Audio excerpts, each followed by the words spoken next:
성도 여러분 반갑습니다. 오늘은 어떻게 지내셨습니까? 매일 똑같은 날 같지만 그러나 매일매일 우리의 삶은 달라집니다.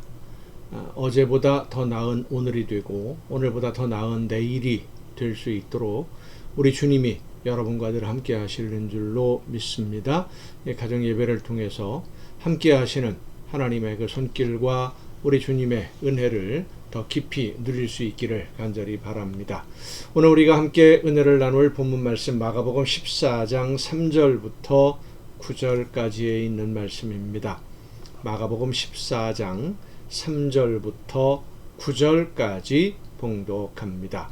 예수께서 베다니 나병 환자 시몬의 집에서 식사하실 때에 한 여자가 매우 값진 향료 곧 순전한 나드 한 옥합을 가지고 와서 그 옥합을 깨뜨려 예수의 머리에 부으니 어떤 사람들이 화를 내어 서로 말하되 어찌하여 이 향료를 허비하는가? 이 향료를 300데나리온 이상에 팔아 가난한 자들에게 줄 수 있었겠도다 하며 그 여자를 책망하는지라. 예수께서 이르시되 가만두라. 너희가 어찌하여 그를 괴롭게 하느냐? 그가 내게 좋은 일을 하였느니라. 가난한 자들은 항상 너희와 함께 있으니 아무 때라도 원하는 대로 도울 수 있거니와 나는 너희와 항상 함께 있지 아니하리라. 그는 힘을 다하여 내 몸에 향유를 부어 내 장례를 미리 준비하였느니라. 내가 진실로 너희에게 이르노니 온 천하에 어디서든지 복음이 전파되는 곳에는 이 여자가 행한 일도 말하여 그를 기억하리라 하시니라. 아멘. 오늘 이 본문 말씀 예수님께 향유를 부어드린 여인과 관련된 내용에 대해서 세 번째 우리가 말씀을 묵상하는 시간입니다. 사람들은 귀한 이 향유를 예수님의 머리에 부은 이 여인의 행동에 대해서 비판적이었습니다. 왜 향유를 부었는지, 그것이 어떤 의미인지에 대해서 생각하고 이해하고 이야기해 보기 전에 자기들의 생각과 자기들의 판단으로 여인의 행동을 정죄하고 있었습니다. 왜 사람들이 이렇게 화를 내고 있었을까? 먼저 생각해 볼 수 있는 것은 자기들이 하지 못하는 일을 이 여인이 했기 때문에, 자기들은 엄두를 내지 못하는 일을 여인이 하고 나니까 그게 시기가 나서 화를 낸 것이다 라고 할 수 있습니다. 사람들의 심리가 참 묘합니다. 다른 사람이 잘해서 칭찬을 받으면 함께 기뻐하고 즐거워하기보다는 시기하고 미워하고 배아파하고 내가 못하는 것 다른 사람이 하니까 그게 시기가 나고 배가 아파서 어떻게든지 트집을 잡으려고 하는 그런 경우가 많이 있습니다. 지금 예수님은 이 여인이 향유를 부음으로 인해서 마음에 위로를 받으셨고 기뻐하셨습니다. 왜냐하면 이제 예수님에게 남은 시간이 사실 거의 없기 때문이죠. 죽음이라고 하는, 그리고 십자가라고 하는 고난을 만나야 하는 시간이 점점 다가오고 있다는 것을 다른 사람들은 몰랐지만 예수님은 아셨습니다. 무어라 표현할 수 없는 깊은 고뇌 속에서 그 죽음의 시간이 다가오는 것을 기다리고 있을 때 한 여인이 귀한 향유를 예수님에게 부음으로 예수님은 마음의 위로를 받습니다. 이 여인이 예수님이 어떤 심정인지를 알아서 예수님을 위로하기 위해서 향유를 준비한 것은 아닐 것입니다.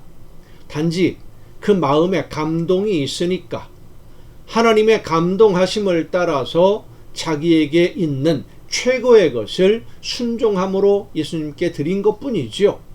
그리고 예수님은 이 여인의 행동을 통해서 무엇을 받았느냐 하면, 세상 모든 사람들은 다 모른다고 해도 하나님은 예수님을 아시니까, 예수님의 마음을 아시고 예수님이 하시려는 일이 얼마나 힘들고 고통스러운 일인지를 하나님이 미리 아시고 이 여인을 통해서 위로해 주시는 그 하나님의 마음을 예수님이 이 여인의 향유를 부음을 통해서 알게 되는 거지요. 그래서 위로를 받으신 겁니다. 이 향유가 귀한 것이기 때문에 값이 비싼 거라서 기분이 좋아지고 위로받은 것이 아니라 하나님이 알아주시니까. 자, 그런데 예수님을 위로하기 위해서 하나님이 이 여인에게만 감동을 주셨을까요? 예수님과 함께 있었던 그 많은 사람들 중에 단 한 사람도 하나님이 주시는 감동을 받은 사람이 없었을까요? 있었을 것입니다. 그런데 순종하지 않은 것이죠. 하나님이 주시는 감동이 내가 감당하기에는 너무 버거워서 순종하지 않았을 수도 있고, 예수님에게 꼭 이렇게까지 향유를 부어드리고 할 그럴 필요가 있을까 하는 자기의 주관적인 판단으로 하지 않았을 수도 있습니다.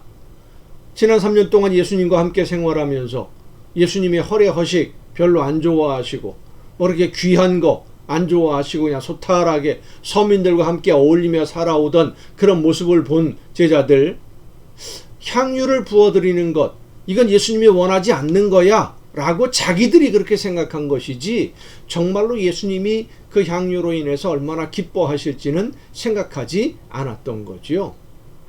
이렇게까지 할 필요가 있을까? 예, 필요가 있으니까 하나님이 그 마음에 감동을 주신 건데, 자기들의 판단으로 그 감동을 무시를 해버린 겁니다. 다른 사람들은. 우리도 그런 경우들이 많이 있지 않습니까? 마음에 어떤 감동이 있는데 이렇게까지 할 필요가 있을까? 그런 거 원하지 않을 텐데, 이런 거 별로 그렇게 달가워하지 않을 텐데, 내가 이렇게 하면 어떻게 받아들여질까? 이런 생각들, 혼자서 이리저리 생각하다가 그냥 멋쩍어서 포기하는 경우도 있고, 내가 감당하기에는 너무 어려울 것 같으니까 그래서 포기하는 경우도 있습니다.